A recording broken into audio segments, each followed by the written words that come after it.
Good morning, Malacanang Press Corps. Welcome sa first Mindanao Hour briefing led by Presidential Spokesperson Ernesto Abella. Good morning.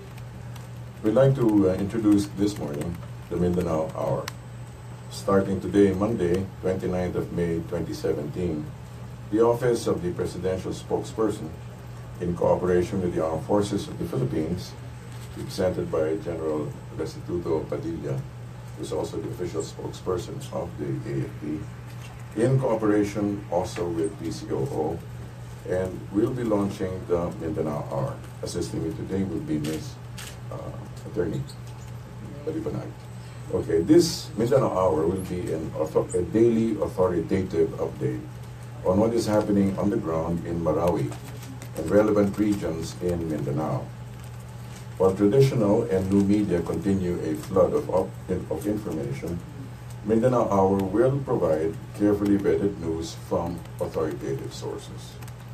We will be joined on a regular basis by the appropriate resource persons.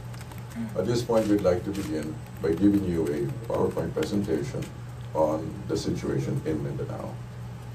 Martial law in Mindanao. Next. Through Proclamation number 216, President Rodrigo Duterte declared martial law on 23 May 2017 for 60 days in Mindanao for 60 days on the grounds of invasion and rebellion. Next slide. Why martial law? The Maute terrorist group has taken over a hospital in Marawi City, Lanao del Sur, established several checkpoints within the city, burned down certain government and private facilities, and inflicted casualties on the part of government forces, and, to the point, started flying the flag of the Islamic State of Iraq and Syria in several areas, thereby openly attempting to remove from the allegiance to the Philippine government this part of Mindanao, and to deprive the chief executive of his powers and prerogatives to enforce the laws of the land and to maintain public order and safety in Mindanao, and this constitutes the crime of rebellion. And the recent attack shows the capability of the Maute group and other rebel groups to sow terror, cause death, and damage to property, not only in Lanao del Sur but also in other parts of Mindanao. What is Maute? The Maute group is a local terrorist group led by the Maute brothers of Maranao descent. They saw terror in Mindanao and have been involved in several violent attacks in Butig, Lanao del Sur, and mass jailbreak in Marawi City. It has pledged allegiance to the ISIS. And what is the ISIS? The Islamic State in Iraq and Syria, ISIS, led by Abu Bakr al-Baghdadi, started as a splinter group of the Al-Qaeda. It aims to create an Islamic State called the Caliphate across Iraq, Syria, and beyond, claiming religious and political authority over Muslims worldwide. ISIS actions have been characterized by extreme violence. The legal basis to declare martial law. Section 18, Article 7 of the Constitution states that in case of invasion or rebellion, when the public safety requires it, he may, President, for a period not exceeding 60 days, suspend the privilege of the writ of habeas corpus, or place the Philippines or any part thereof under martial law. The Administrator.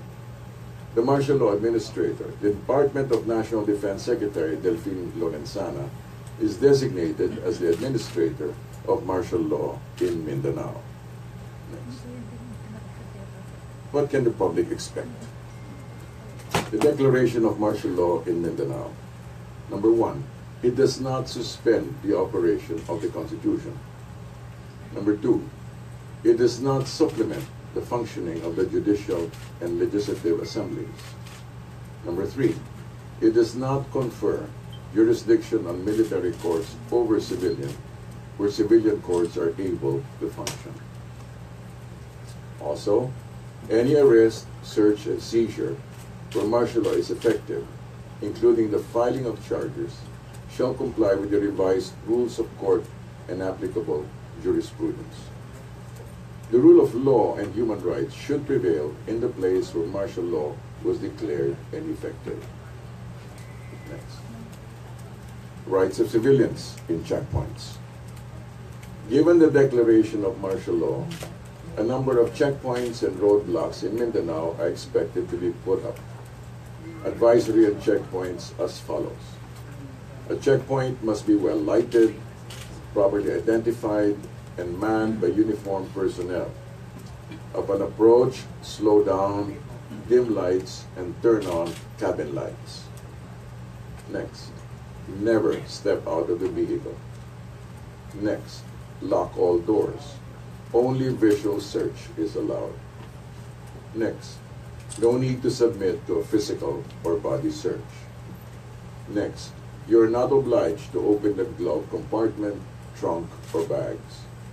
Next, ordinary routine questions may be asked. Be courteous but firm with your answers. Next, keep your driver's license and car registration handy and within reach. Lastly, report violations immediately. The situation in Marawi. As of 6 p.m. on the 28th of May 2017, civilians killed by local terrorist groups, 19. Civilians rescued, 390. Enemy killed, 61. Confirmed by body count, 42. Confirmed by eyewitnesses, 19. Recovered high-powered firearms, 37. Recovered low-powered firearms, 4. Situation also in Marawi. As of 6 p.m., 28 May 2017, government's casualties. Killed in action, 15 AFP, 3 PNP. Wounded in action, 61 AFP, 3 PNP. What is the current focus of the operations? Number 1, the cleaning of Marawi of militants still in the area. Number 2, the rescue of trapped residents. Number 3, the recovery of civilian casualties and victims. Of course, this is not in order of priority, but all of these are to be addressed. Next. Situation. The AFP and PNP also belies reports of checkpoints being conducted by uniformed elements without badges or identifications. These reports, if true, may be unauthorized armed elements and should be discreetly documented and reported. Checkpoints follow strict protocols and are strictly complied with. Next. Government interventions. To date, a total of 1,172,725 pesos worth of assistance has been provided to affected families in ARMM, all of which has been provided by the department through DSWD FO 10 and 12. As of today, there have been 12,509 families or 59,665 persons displaced in Regions 10 and ARMM, of which 1,018 families or 4,278 persons are still staying in 14 evacuation centers and staying outside the evacuation centers with their relatives or friends.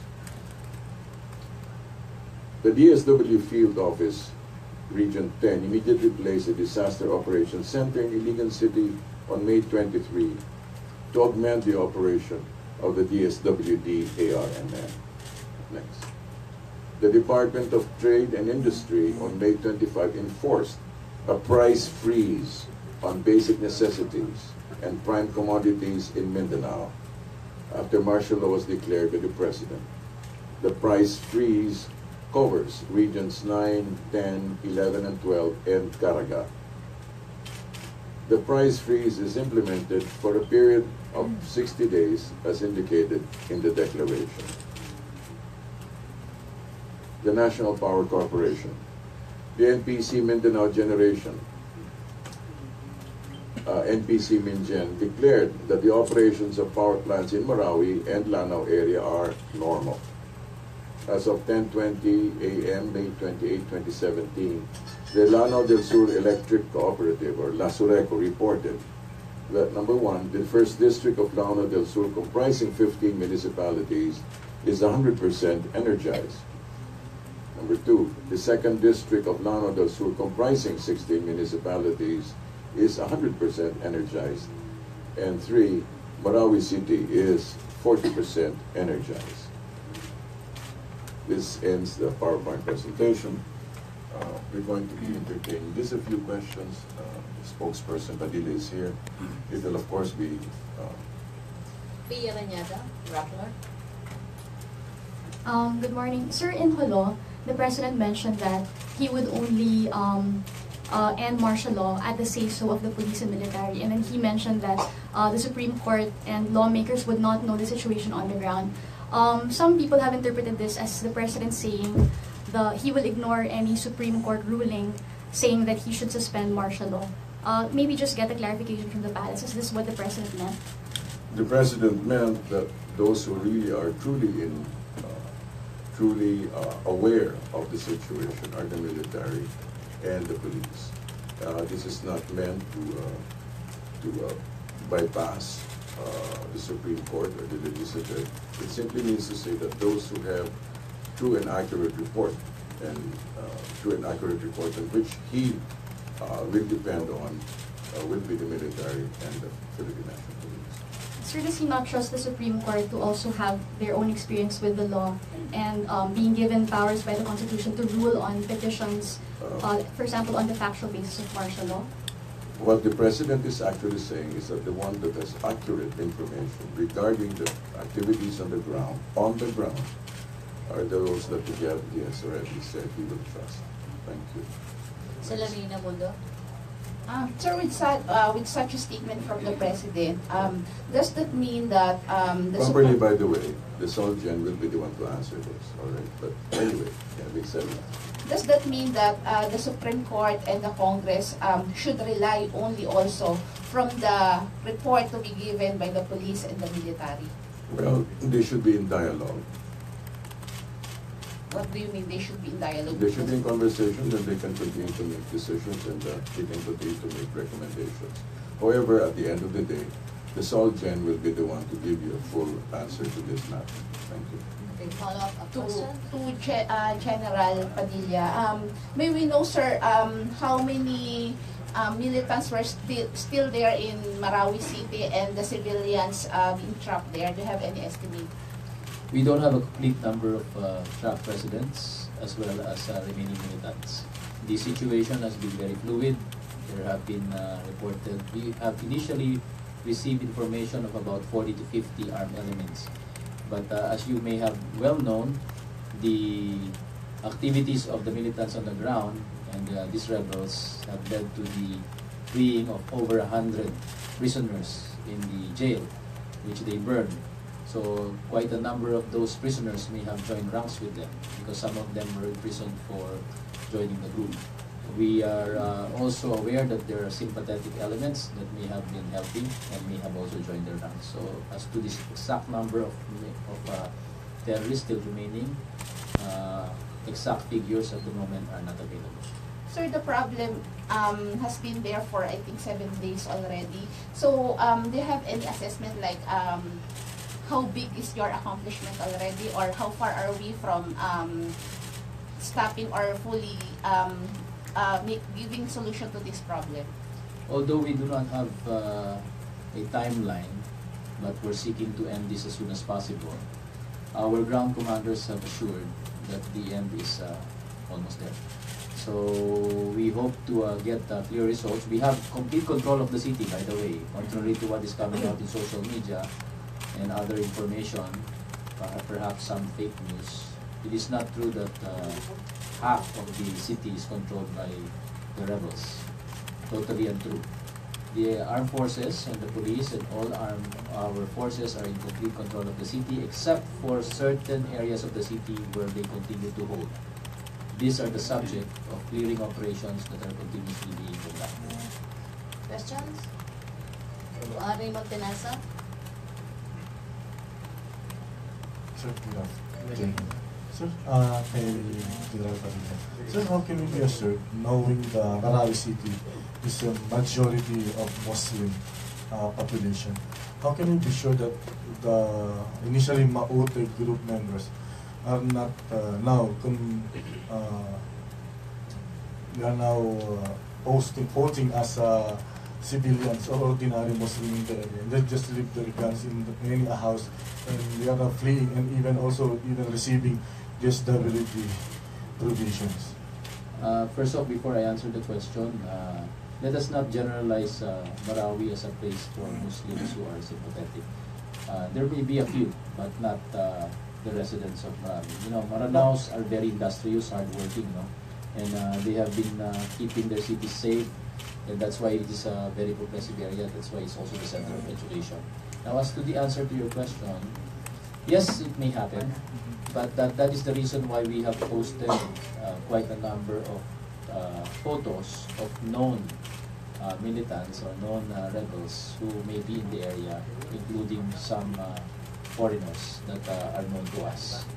So these photos hopefully will help identify if ever they make it to certain checkpoints.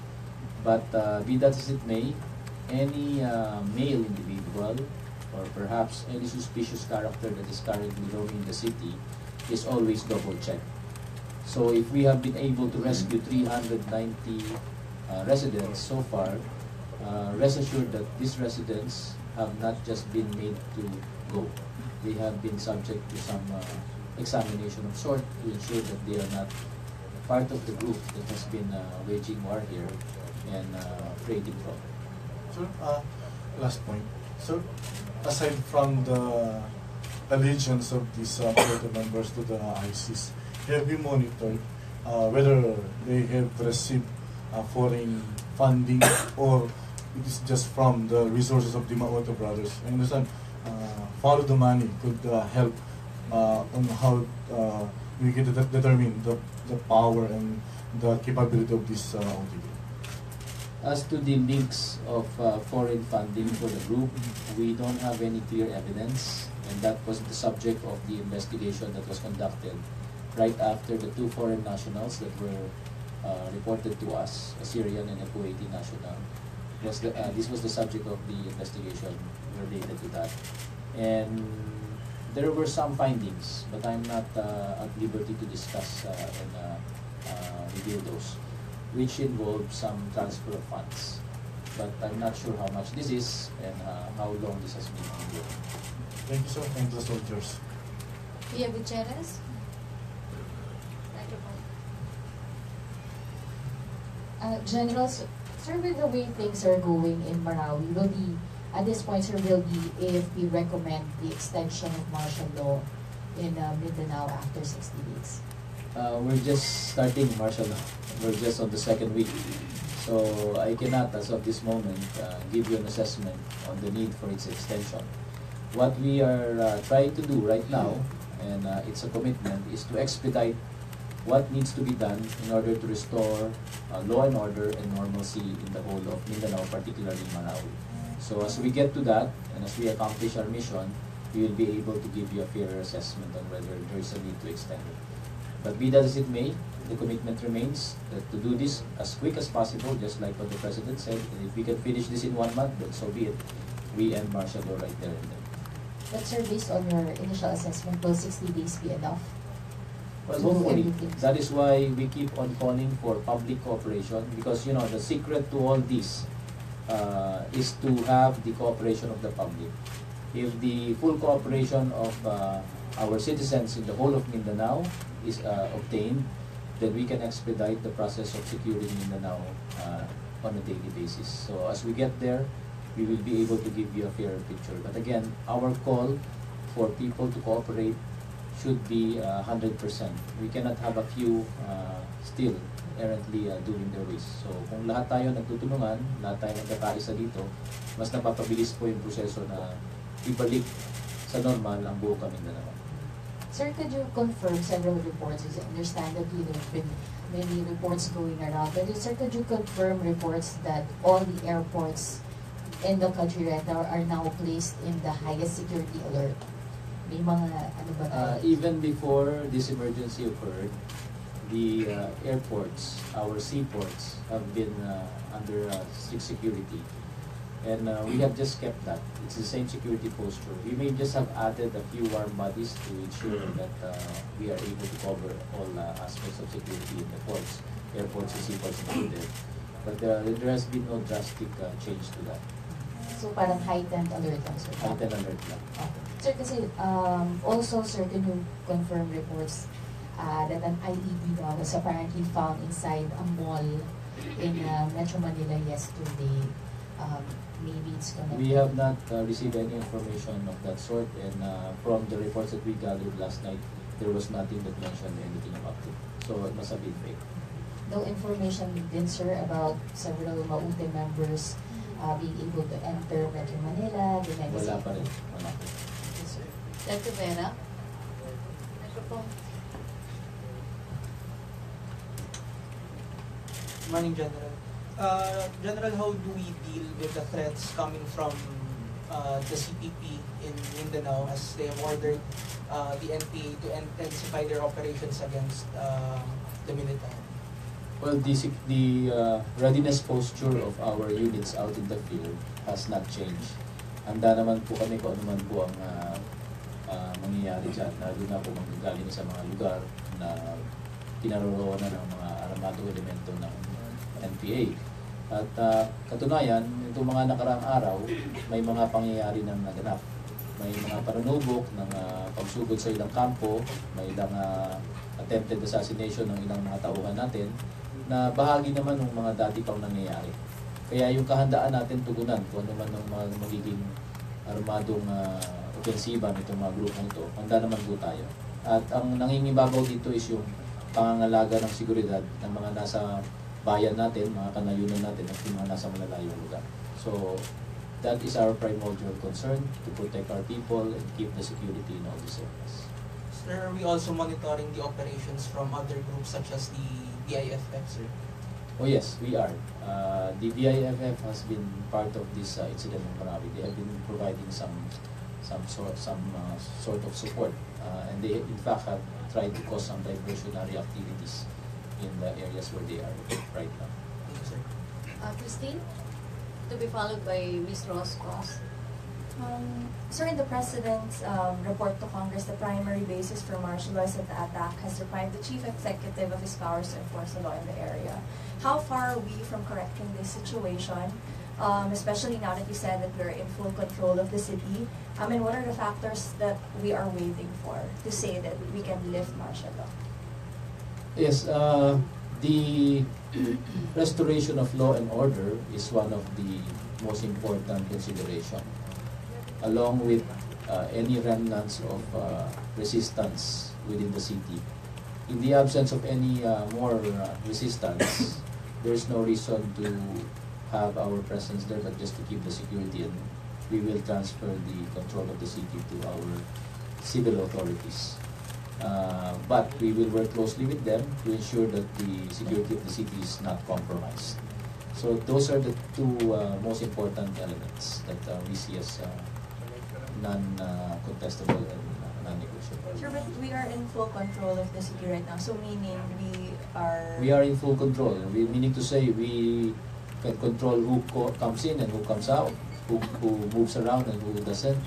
And we're trying to isolate all these pockets of resistance that have remained.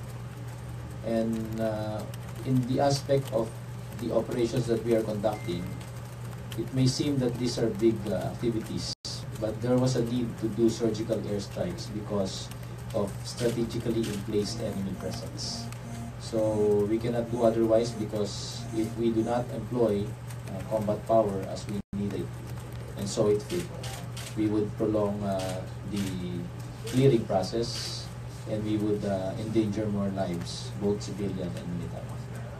Sir, can you say how many percent are we done with the clearing process? Are you allowed to say that?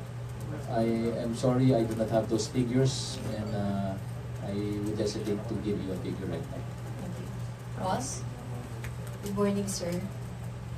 Sir, ano po ang recommendation ng AFP sa recent statements ng Pangulo ini-encourage ang MNLF, MILF, and NPA forces to be soldiers and join in combating terrorism, sir? Yan ay panawagan ng Pangulo. I think na ginawa na niya noong araw pa na magkaisa na lang tayo, labanan natin ang ng united ang mga naninira ng ating bansa. Kasama na dyan yung mga armadong elemento na to. So, we have been successfully a partner of the peace process in regard to the MNLF and the CPLA. And in that peace process was an integration mechanism of former fighters of the MNLF and the CPLA into the armed forces. If such a mechanism is employed for the benefit of the MILF once we are done with our talks, then so be it, because these are all welcome developments that we have been doing with the two previous talks that we have had with the MNLF and the CPLA. So hindi po ito bago. Ito po lang ay pag-encourage sa ating mga kapatid na nasa kabilang panig na kausap natin na makisanib pwersa na po sa buong pamahalaan at makiisa po sa buong taong bayan. And truth to tell, karamihan po ng mga na-integrate sa atin ng mga MNLF fighters nung araw, mga bayani po natin sila. Marami pong nagbuwis ng buhay para po ipagtanggol ang kanilang mga lugar at ang kanilang mga units at ang kanilang mga kasamahan.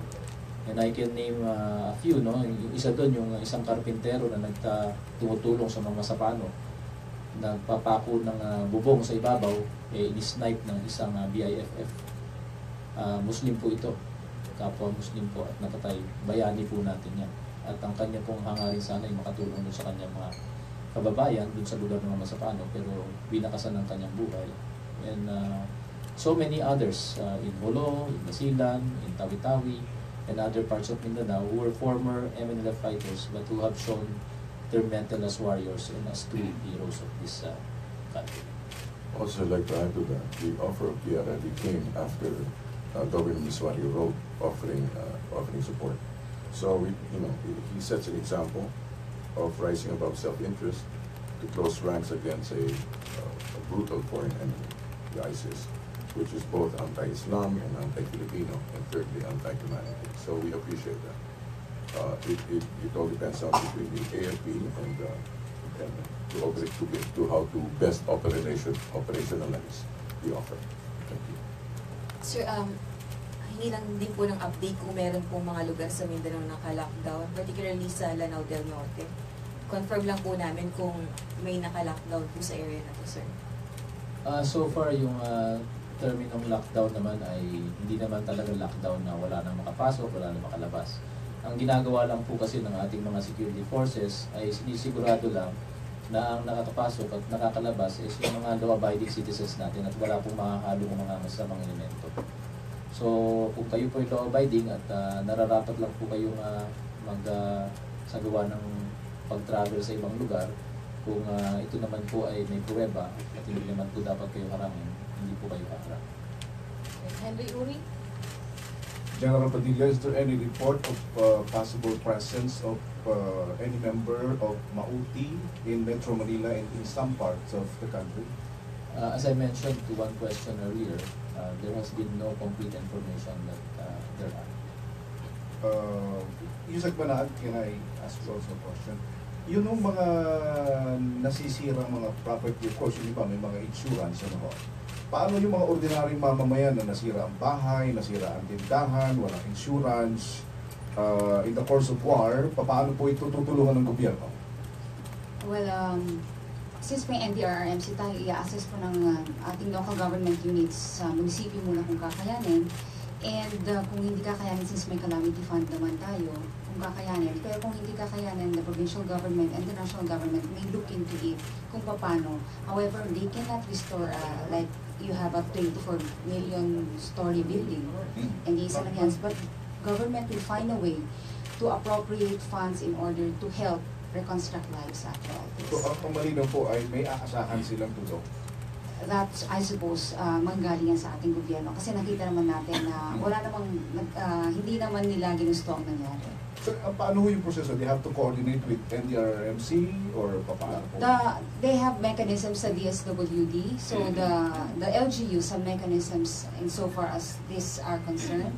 And the provincial local government units have mechanisms on how to go about with helping out yung mga nadamay sa kaguluhan ito. Thank you po. Okay, Ms. Makaraig, AFP. Good morning, Brigadier General Padilla. Sir, you mentioned the surgical airstrikes. The local government is saying that there are 2,000 civilians trapped in Marawi due to the fighting. How is the military ensuring that they do not become victims? Because the local government is saying they are fearing for their lives, that they will be hit by the airstrikes.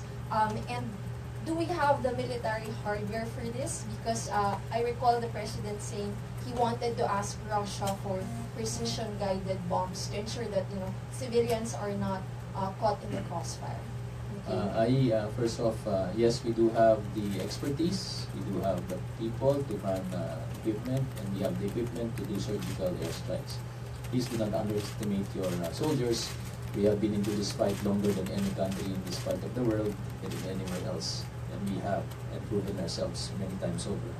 Now, on the aspect of the safety guarantees that will be given to residents in the area, as we have pointed out in the report that was given to you in the PowerPoint, there are over 390 persons who have been rescued, and that is a priority of the military always, to lessen the collateral damage. That means to say loss of innocent lives and damage to property. In the aspect of determining what to hit and what not to hit, I already mentioned this in an earlier answer to one question.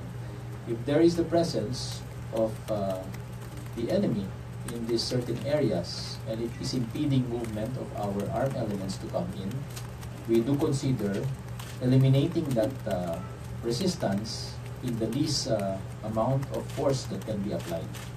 So if it calls for a surgical airstrike of some sort, then we will try to make sure that we only aim for that particular point of resistance and nothing else. And we are capable of doing that.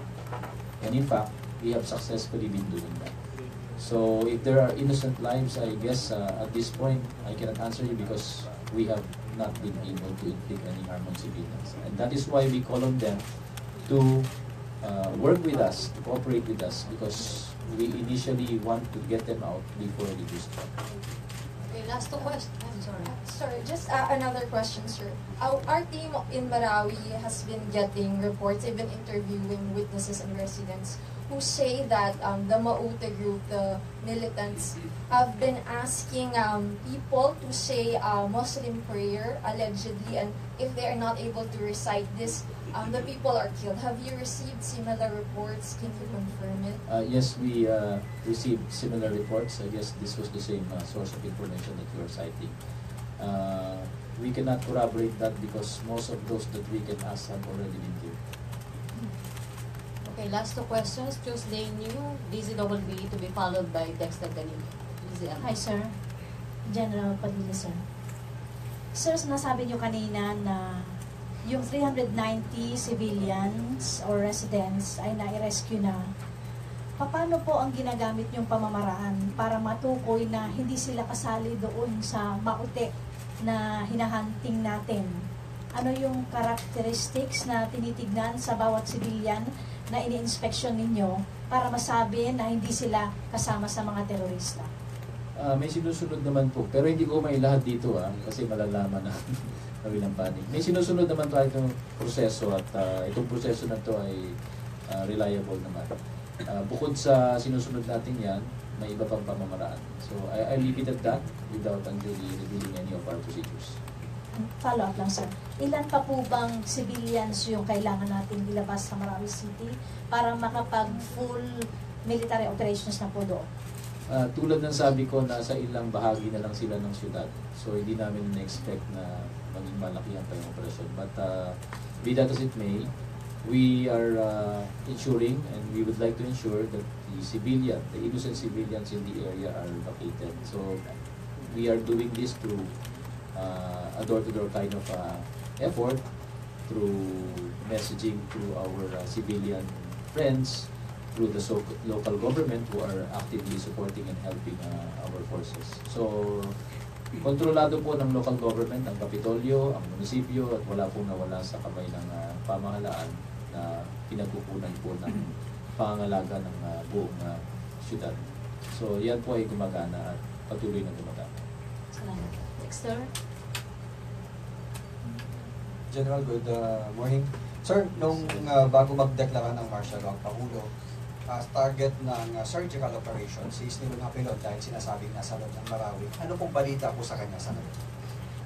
Sa ngayon, may impormasyon na naniniwala kami na nariyan pa siya at maaaring itong dahilan kaya ang pagdepensa sa mga ilang lugar ay nagiging mabigat.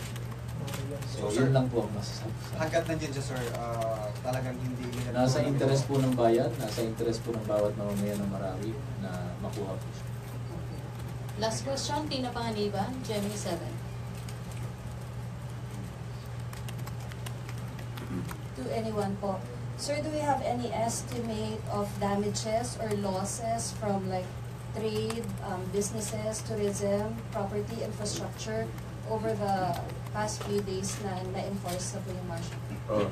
We don't have those statistics since it's been physically impossible to enter the place, but as soon as we can, we will also supply the added information. That was the last question, and we'd like to just reiterate the schedules. The schedules for Mindanao Hour are MWF, Monday, Wednesday, Friday, at 11 a.m. And then Tuesday, Thursdays, we'll have the regular press briefing, but with short updates on Mindanao. Okay. And Saturday, Sunday, we'll have Mindanao updates through Radyo ng Bayan. Okay. So again, let me repeat. MWF will have the regular Mindanao Hour at 11 a.m. Tuesday, Thursdays, regular press briefing at 11 a.m. also, but will include short updates on Mindanao. And also Saturday, Sunday, also at 11 a.m. through Radyo ng Bayan, and we'll be supplying the same things. I will be supplying the preventive information. Anything else? Sir, do you accept another question? All right, so good questions. Sorry. Sir, I just would like to confirm if the President will push through or cancel his trip to Japan. There's no official word as of this moment, but we can come out with that sometime tomorrow. Sir, meron na po ba tayong name kung sino yung possible na i-appoint as a spokesperson in Marawi, Maranao? By the way, let me just clarify that, okay? That person will simply relay information that has been coming, that has been released from here, and will release it in Maranao. All right, okay. Come again. It's basically for Maranao people, Maranao speaking province. In other words, something. There you go. Thank you, sir. Okay, sure. Thank you. Thank you, Presidential Spokesperson Ernesto Abella. Thank you, AFP Spokesperson Restituto